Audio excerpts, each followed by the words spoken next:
Our next guest is someone I'm very happy to call a friend, David Vela. David retired from the National Park Service in September 2020 after 30 years with the agency, most recently serving as Deputy Director, exercising the authority of the Director. He also served as Chair for the Committee for the Preservation of the White House. He held numerous leadership and executive level assignments in the National Park Service, to include serving as Superintendent, Regional Director, and Associate Director. David was the first Latino to be nominated by the President of the United States to serve as Director of the National Park Service, and went through the confirmation process in the United States Senate. He also served as Director of the Texas Child Support Program under the Attorney General of Texas. In retirement, David serves on a number of national nonprofit boards that support natural and cultural resource protection, youth diversity, and National Park Service interests. He is also a national motivational and public speaker, inspiring the next generation of diverse conservation stewards and public servants. David is the founder and president of Vela Heritage Consulting, which specializes in achieving operational interests and effective partnerships with public land management agencies and protected areas at home and abroad. David is a graduate of Texas A&M University with a Bachelor of Science degree in Recreation and Parks. Over the course of his 38 years of public service and in retirement, he has received numerous national awards for leadership, stewardship, and performance excellence. He is the author of Hola Ranger, My Journey Through the National Parks. David and his wife, Melissa, who's also here today, have 2 children and 8 grandchildren. Welcome, David.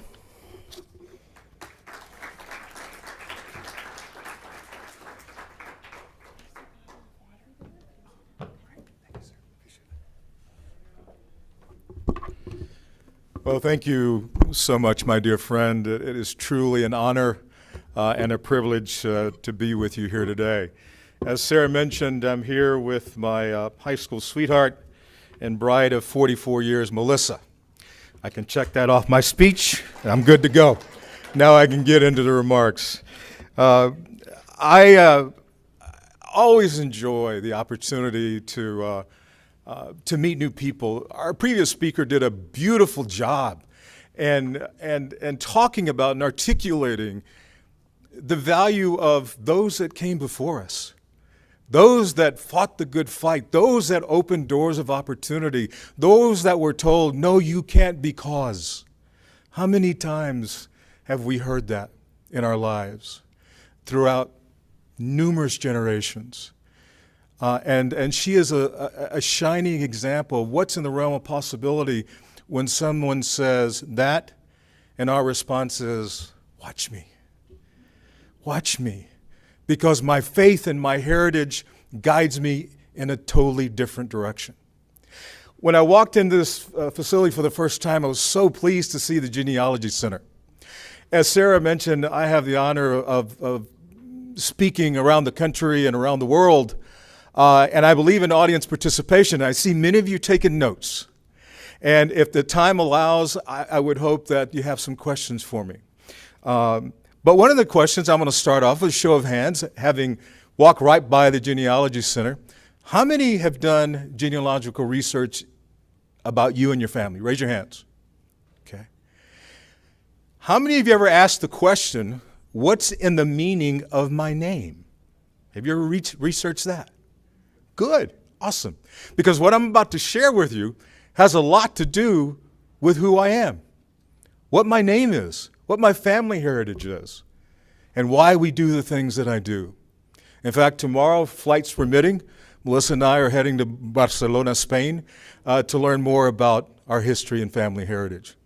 So, I had the distinct privilege of growing up in Wharton, Texas, with a family that believed in faith, family, and country.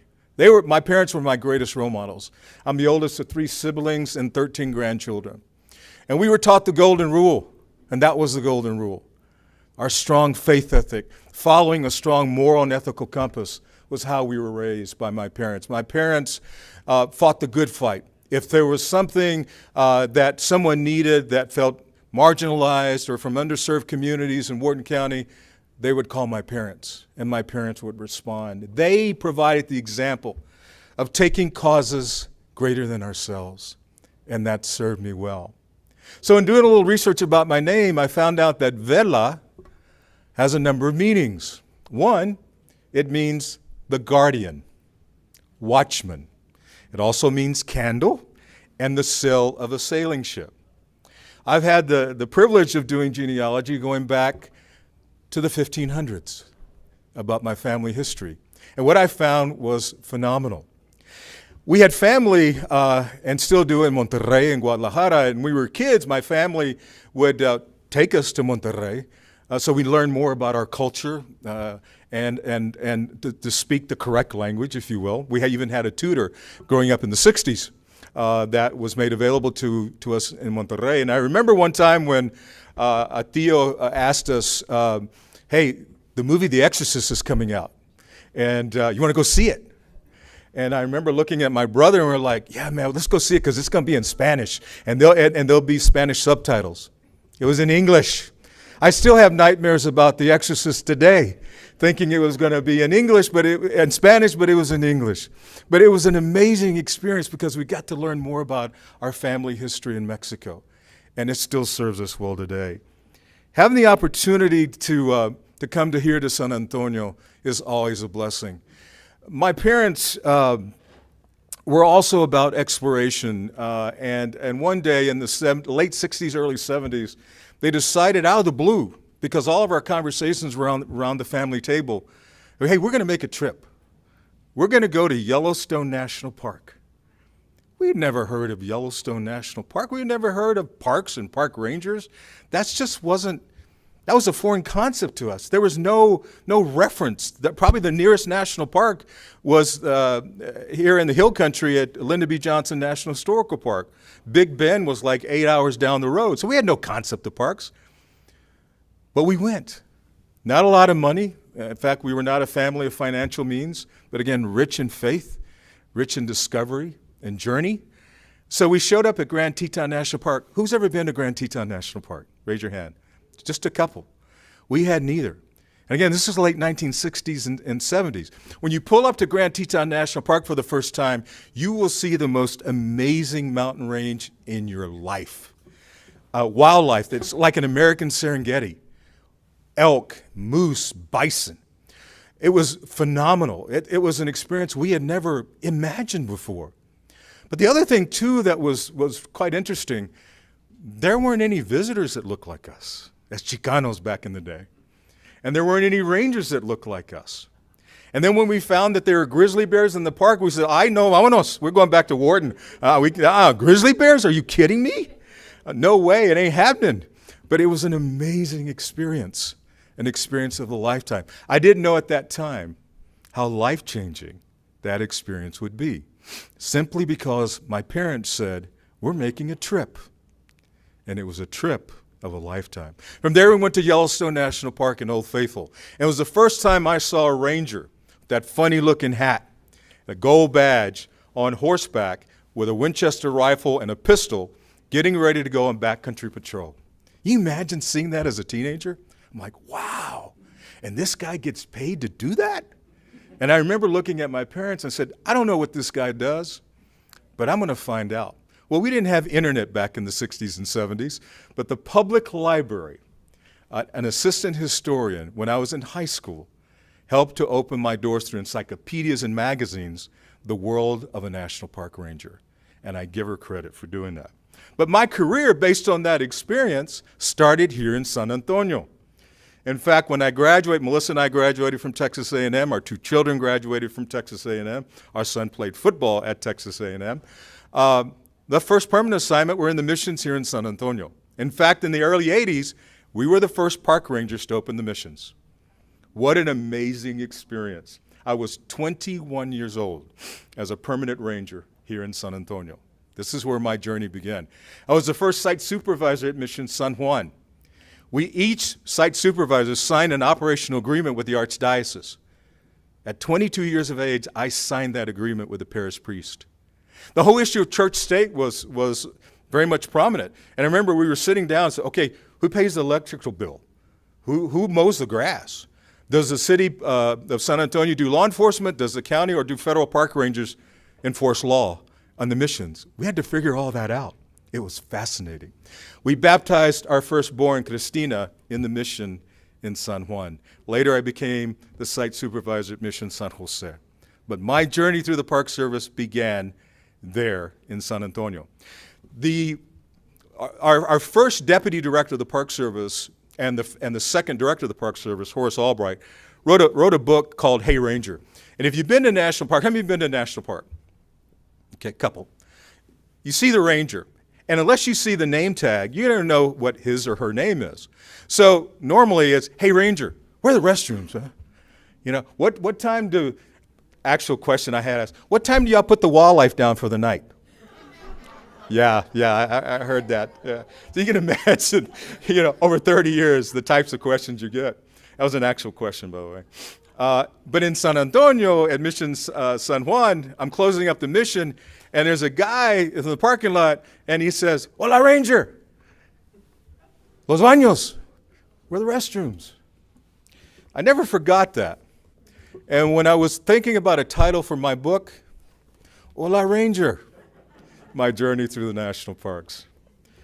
Amazing experience. I learned so much about my Latino heritage here in San Antonio, and I continue to learn today. So from San Antonio, here's my journey. Appomattox Courthouse National Historical Park. Anybody knows what happened at Appomattox Courthouse? Yes. The surrender, correct. I was the chief ranger, the first.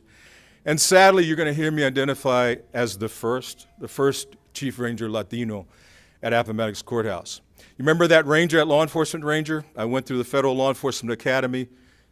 I then realized and was able to put that weapon on and experience what I had seen in my early teens now as a law enforcement ranger in the National Park Service. That image to reality. Appomattox was amazing. We lived in the home of the district clerk as an original home. When the surrender terms were signed, the Confederate forces stacked their arms literally right next to our house, which was an original house. Everything in the house was original. It was phenomenal.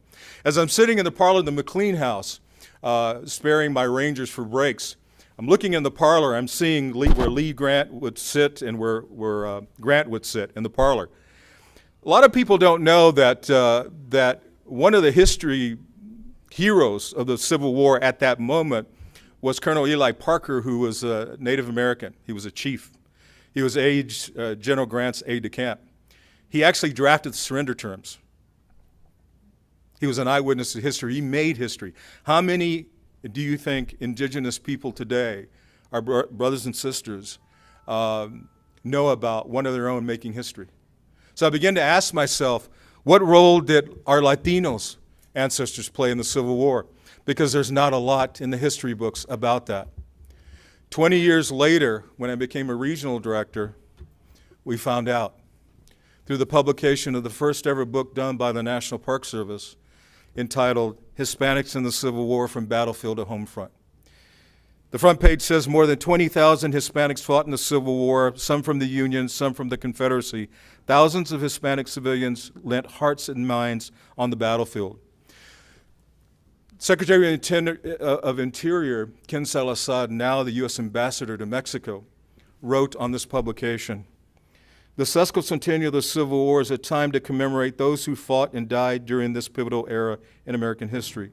At the same time, it's an opportunity for us to renew our commitment to the ongoing march for freedom and equality for all people." The moral of this story is, and the beauty and importance of libraries is that we can find out about our history and heritage by asking the question, what is the meaning of my name? And just as I asked the question in the parlor of the McLean house where the Civil War ended, I asked the question, what role did our Latino ancestors play? This is the product. I will be donating these two books to the library so that those here in San Antonio can also continue to reflect on the history made by our ancestors in the Civil War and beyond. Thank you. For mathematics, I walked the historic cobblestone streets of our founding fathers in Philadelphia as a district ranger. Then I had a 10-year absence from the Park Service, where I worked as a federal agent in New York City in the 1980s, performing white-collar criminal investigations on the streets of New York. What an amazing experience, and quite the difference from being a law enforcement ranger, as you can imagine. We then moved back to Texas, where I worked for one of my political heroes, the late Congressman Mickey Leland. Mickey of Houston, the 18th Congressional District, replaced the legendary Barbara Jordan, an African American. He was one of my heroes. Mickey taught me about politics can be honorable. They can be. Mickey's best friends were Republican members of Congress and senators because of the relationship that he had. And he reinforced what my parents always told me. He said, you know, Mijo, if you can't respect the office holder, respect the office that they hold. That would be prophetic decades later, as I'm testifying to be the first Latino director of the National Park Service in the United States Senate. Hold that thought.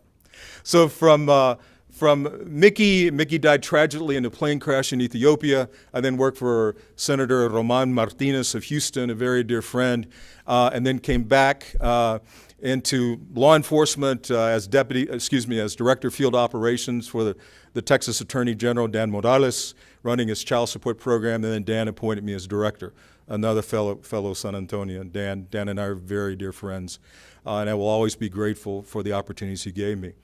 Then it was time to come back to the Park Service from 1998 to current day. I was the superintendent of Palo Alto Battlefield National Historic Site in Brownsville, the only U.S.-Mexican war property in the National Park System. From there, I became superintendent of Lyndon B. Johnson National Historical Park and had the distinct privilege of working with Lady Bird Johnson. We do not have enough time for me to tell Lady Bird Johnson stories, but it was one of the blessings of my life to get to know her, and Melissa and I to have private dinners with her and Lucy, her daughter, in the Texas White House. It was just one of the most amazing experiences. From there, I was asked to consider going to Washington, which would have been my first tour as superintendent of the George Washington Memorial Parkway, which ran from Mount Vernon, President Washington's estate, to the Great Falls of the Potomac, where he learned surveying and actually did survey work in the Great Falls in Virginia and in Maryland. From there, I became a regional director in Atlanta, where I had 66 national parks in the southeastern United States, Puerto Rico, and the Caribbean, from the Everglades to the Great Smoky Mountains. Then I was asked by the director to go back to Washington to be the first associate director for Workforce Relevance and Inclusion, where I ran the youth program for the Park Service and DEI programs in the National Park Service for all the units in the system. Then it was time to go back to where my journey began, because the mountains were calling us back. In this case, as the 21st superintendent of Grand Teton National Park.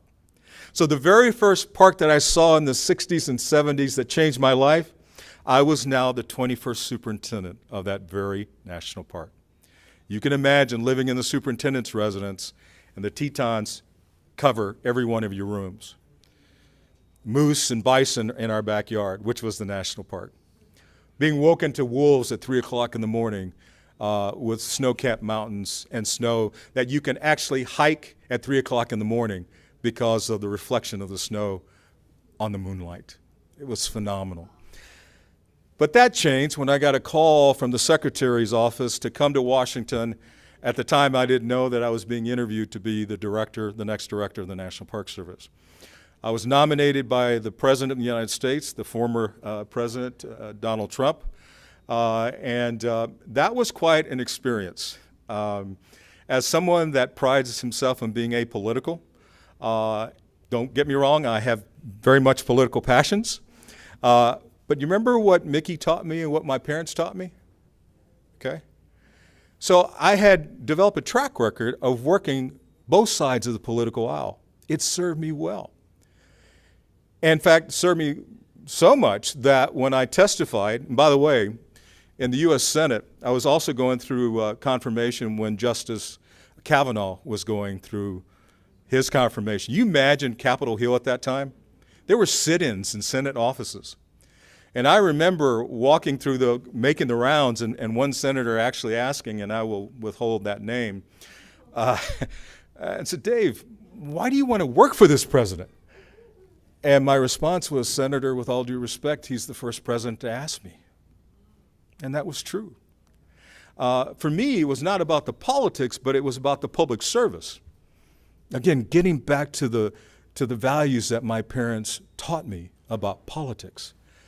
But I got to admit, it was quite challenging going through confirmation. I came out of that committee hearing, but was also proud that my wife, our 2 children, our daughter's in education in College Station. Our son is following in my footsteps as the chief ranger of Everglades National Park. And our, at the time, 7 grandkids were sitting in the back row behind me. 3 of us were going through the confirmation process. And Melissa, everything was live streamed through C-SPAN. And Melissa was getting text messages real time because she was sitting right behind me. The cameras were rolling.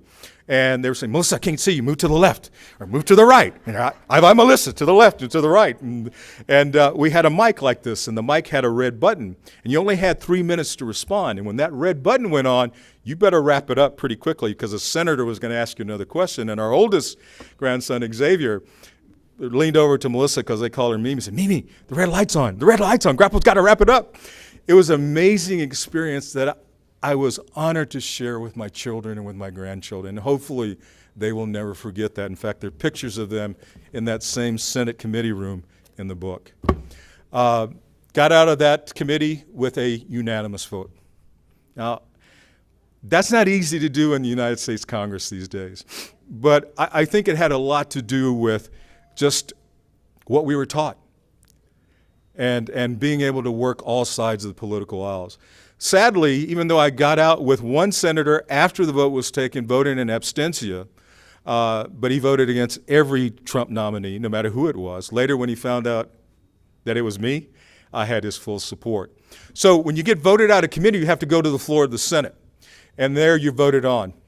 Normally, it's like 10 or 11 o'clock at night, and there are 2 people in the Senate. Unfortunately, we never got a Senate vote. Hundreds of us that passed our committees didn't get a vote. And what happens is when that Congress signee dies, when it ends, the president has to renominate you all over again, and you have to go through it again. However, the new chair of the committee, at that time, Senator Joe Manchin, called and said, Dave, we're not going to put you through that. Just get renominated, and we'll put you on the floor. And unfortunately, that didn't happen to a lot of us. But that's okay, because by that time, I was the deputy director of the National Park Service. I was running the day-to-day operations anyway. So what happened is the secretary appointed me through secretarial order as deputy director, exercising the authority of the director of the National Park Service. And I thereby had the honor, from the 1960 experience in Grand Teton to running the National Park Service with some of the most amazing public servants, 20,000 public servants around the country. At that time, 419 units of the National Park Service in every state and in the U.S. territories. The honor of all honors.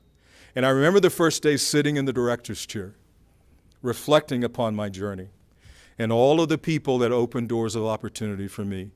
So I had to honor, as our previous speaker mentioned, that history and legacy. And I hope and pray that I did. So history is important. Genealogy is important. There's so much to talk about today, especially in today's political climate. You know, I did a little research because I speak about this subject a lot. And when you look at some of the headlines about race and history, here's some of the headlines. States restrict teaching black history and racism. States wants to prevent schools from telling the truth about racism in America. How the political debate on teaching race in schools is impacting students and educators. The fight to whitewash U.S. history. Quote, a drop of poison is all you need. Some black people benefited from being enslaved. That was a quote from a current governor. New studies reveal a deep divide in how Americans view the nation's progress towards racial equality. And in 2020, U.S. population more racially and ethnically diverse than measured in 2010. These are today's headlines. They're sad.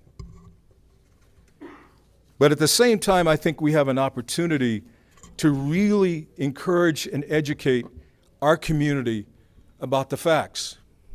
How would you think if these facts were talked about in school today?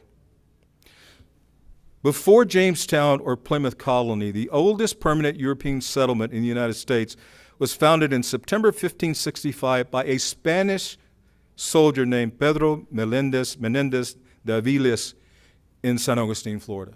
The oldest European settlement wasn't Plymouth Rock, it was San Agustin, where my son and his wife were both Rangers in San Agustin.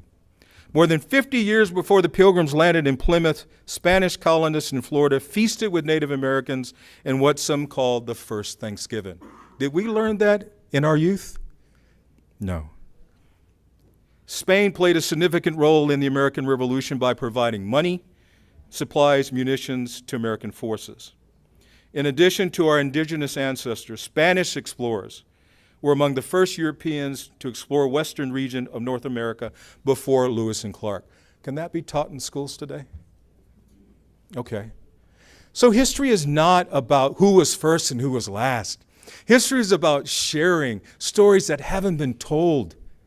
If we start to tell these stories in our public libraries and our schools, maybe our children and grandchildren can have pride when they study the Civil War about one of the heroes, the first admiral of the United States Navy. Have you heard the term, damn the torpedoes, full speed ahead? You ever heard that? You know who said that? Raise your hand if you know who said that. I didn't know till we did the book on Hispanics in the Civil War. It's Admiral David Farragut. If you're in Washington, I know my dear friend Ocañas, we use the metro when we stop at Farragut Station. It's not Farragut Station, it's Farragut. So a Spanish, a Latino said that phrase, damn the torpedoes, full speed ahead. If you pronounce the name Farragut, you would never know. So our ancestors have made and will continue to make history. Here's one more example. In my hometown of Wharton, there's a school called, Stephen F. Austin Elementary School. In the early 1800s, Wharton was named after the Wharton brothers. It was a plantation community. And when I was director, I got a call from some friends of mine from the Wharton Preservation community and said, Dave, we want to share a story. And what they did was just phenomenal. And the story was the story of LULAC and how LULAC in the 50s created the Little School of the 400 in 9 schools around Texas. Well, the significance about that program is they funded it. And it gave students that looked like me 400 words to be able to be successful in the classroom. 400 words, the Little School of the 400.